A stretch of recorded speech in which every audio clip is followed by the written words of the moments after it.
Hey guys, it's Ryan here at Mild Domestic Church. I had a video request to tell you guys about my hair care routine and what I do to keep my hair healthy, and it's pretty long. It's about the length of it here when I'm sitting down. So it's pretty long, and I wanted to give you a little bit of history on my hair, what I do with it now, and what I use in it. So if this is something you're interested in, please stick around. Okay, so I have a video. I will try to figure out where it is, and I will link in the description box, and it's basically all about the journey with my hair, growing my hair out long. So if you're interested in that, I'll put that in the description box. But basically, a synopsis is I've had every kind of hairstyle and every kind of hair color you can probably think about that people had in the 90s. I never got into all the blues and pinks and all those colors they have now because we just really didn't do a lot of that in the 90s. I did have blonde, I had black, I had maroon, I had low lights, I had highlights, I had perm, I had, I just like had everything. I had dreadlocks, I had a shaved head, I had everything you could think about. When I say a shaved head, it was like this much all over. I had short hair, like a pixie cut. I had everything. I had long hair. The last time I had long hair before I did all of those things was in 9th grade in high school. And then I went on just this array of like hair coloring and dyeing and all kinds of stuff, and it had a lot to do with like confusion with my identity and like who I was and who I wanted to be like. I thought it was an expression of, you know, like a form of expression, but it was really just a lot of confusion. This is just me personally, nothing for anybody else, it's just for me. So a big turning point for me was when I became Catholic. Well, actually, it was when my husband became Catholic. I just decided to stop doing anything with my hair. I had a conviction about covering my head, and so I started covering my head with like a snood full time. I did that for probably about a few years, and then husband and I had a conversation about it. He really was asking me to work on my heart rather than just on the external, and I was so glad that he did that. So I stopped covering full time, and that's when I really started working on healthy hair. I didn't dye it, I didn't do any kind of heating, I didn't do anything to it. The main thing I did was I would just get it cut. My little guy's trying to get in the shot. I would get it cut, I would get bangs, I would get layered and thinned. So I had to change locations. The other room, all the kids came in and were playing in it. But anyway, so that's all I would do for a really long time is I would just get bangs, layered and thin. And I decided, I'm trying to remember when it was, I decided, I think it was like 2 or 3 years ago, that I would never cut it past like, I'm sorry if this is rude, but like my bra line and like my bra line in the back, I would not cut it that again, like past that again. And I just started to let it grow out. And then now I don't even layer it, I don't thin it, I don't get bangs, I just let it grow. So that's basically with whole cutting and what I put like do to it. Now with product, I never put product in my hair. I don't ever use shampoo. I use shampoo. I don't ever use hairspray or gel or anything like that. I never have anything in my hair. Now, the biggest tip I ever got, I think, for healthy hair that's kind of like shiny, and I just wash it, so it's a little humid here right now, so it's kind of frizzy, but the best tip I ever got was by a hairstylist in Ohio. And my hair, I was trying to grow it out, I was trying to have healthy hair, but it always just looked kind of dingy and like not like healthy. And she said that people, like everyone, should use clarifying shampoo, because she says there's so much stuff like in the water and stuff that gets built up in your hair that even if you don't use product, all that stuff is in your hair. So that was years ago. That was like I don't know, like 8 years ago. So I started going to Walmart and I got Suave. It's like super cheap Suave daily clarifying shampoo. I'll put a picture in here so you can see what it looks like. So I always use clarifying shampoo, and sometimes if it's been like a couple of days since I've washed it, like 4 or 5 days, because I'll take showers, but I won't always wash my hair. Because if I'm gonna wash my hair, I need a lot of time. If I've gone a couple of days, I wash it twice with shampoo. The first time run through, wash it out, and then do a second time. And I just use like a regular Suave conditioner. I get like coconut, or I really love this strawberry smelling one. It's like, I don't know if it's like the best conditioning one, but I just use that. I use a ton of conditioner.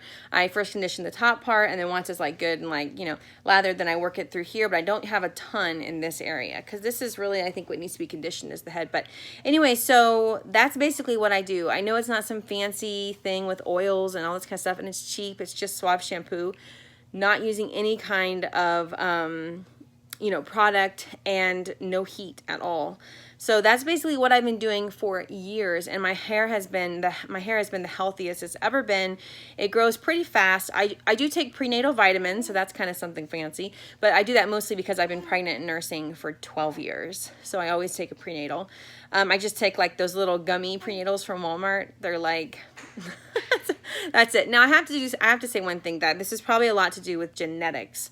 My mom has really, when she was young, she had super long hair. When she was younger, she had super long hair, and it was very straight. My daughter has the same type of hair. Each strand of my hair is thick. So not only is my hair thick, but each strand is thick.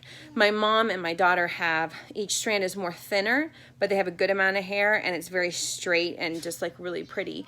My hair has a ton of natural wave, like a ton of it. And it's only here in the back. It's real straight in the front, it's back. But I do, like, genetically, I guess, you know, I have like a lot of hair. And so, I mean, I don't know what you can do for that to make your hair get thicker. I'm not sure, but I fully believe that if you grow your hair out long and you keep it healthy, you take your vitamins and you wash, you don't put a lot of product in it, and you grow it out long, your hair is going to be gorgeous no matter what. You know, if it's thick, if it's thin, it's still going to be beautiful. I mean, the Bible talks about how it's our crown and glory. It's, you know, it's our natural cover. It's beautiful. So I just think that, I mean, maybe I'm wrong. Maybe there are instances where maybe someone feels like it's not. Maybe they want something else. But I feel like I was in that round of like wanting something else for so long. I want to have blonde hair. I want to have black hair. I want to have brown hair. I want to have curly hair. And it wasn't until I just really embraced like, you know, what my hair looked like. I mean, sometimes every now and then I think, oh, it'd be fun to like add a little color or do this or that with my hair, but I just ignore it. I just don't do anything with my hair. And I feel like the more that I just don't do anything with it other than trying to take care of it, it's just as healthy as it could be. I also don't brush my hair hardly ever. And that probably sounds really funny, but my hair just doesn't get very tangled. So I do a lot of like with my fingers like this, but I don't run a brush through it, mostly because I have so much natural wave that when I brush it, it gets really like fluffy. So, and then what I do is when I'm getting ready to go out anywhere, I usually will just, I'll just run my fingers through it. I'll put some water in it to kind of get the wave to kind of show up a little bit more. And I put my head cover on and I go. Now, one thing I do is if I take a shower at night, I put my hair up in a bun. I have these, let's see. I have these, I get the, I mean, I don't know what the brand, this time I got Goody, but these type, they're called the ouchless ones. They don't have that little metal piece. So I get this for my daughter and I, but I go through these like crazy. I break them all the time because my hair is so thick. So what I recently found are these. For my son helped me find these. They're called heavy and thick hair. I was looking everywhere for him, and then he saw them first. But it says 2 times longer and thicker. They have different ones. These are super big. So I can put my hair up in a bun with this, no problem. But if I'm going to do like a ponytail, I'll usually do these, but after like the 4th or 5th time of putting my hair in a ponytail with these, they'll break. Another thing is if you want to just do like a cute little like thing and put it up when it's long, I use bobby pins. I never, ever, ever use any kind of clip that snaps. I just don't, because I don't want my hair to I don't want to break my hair. But I mean, being honest with you guys, when you have long hair, your hair breaks all the time. Babies grab it, it gets stuck in things. I could make a video all about long hair problems. You just would not think about it if you didn't have long hair. But anyway, so basically that's it. That's how I keep my hair healthy. It's very simple. It's inexpensive. I do a lot of braids just when I'm sitting around. And the one thing that's nice about having mostly one length, because like my shortest length is here. You can't see it. But it's like really long. So you can braid your hair and you can do really fun kinds of braids. So yes, that's basically it. I hope that I answered the question. I've had a lot of people ask me questions about my hair, but I never really did a video specifically on hair care, I don't think, other than when I left in the description box about how I came to having long hair and stuff. But anyway, so if you're new to my channel, I'd love for you to subscribe. I am growing my hair out. My like hashtag hair goals would be to get my hair like to the back of my knees. That's like what my goal is, what I want my hair to be. I want my hair to be really long. The only thing is with my hair that long, because it's so thick, I might have to start layering it and thinning it again because it's just going to be so heavy. So at this point, I'm still good. Sometimes it pulls a little bit here when I don't wear my hair covers and I just put my hair up a lot. It starts to pull there and it's a little uncomfortable. But yeah, that's my like my longer term hair goal is to get it to the back of my knees. I don't have really a religious reason for it. Like, I don't feel like I have to have long hair, that God expects me to have long hair. I just feel like I love it, and I think that it's a gift, and I'm just joyful to have it and appreciative. And so I just want to take good care of it and grow it out and enjoy having it. I know what it's like to not have it, and I think it's fine and wonderful. I think we're all beautiful with or without it. I like that song by India Arie, and it's like, I Am Not My Hair. But I'll find a link to the song and I'll put in the description box. But anyway, so I hope you guys have a beautiful and blessed day. God bless.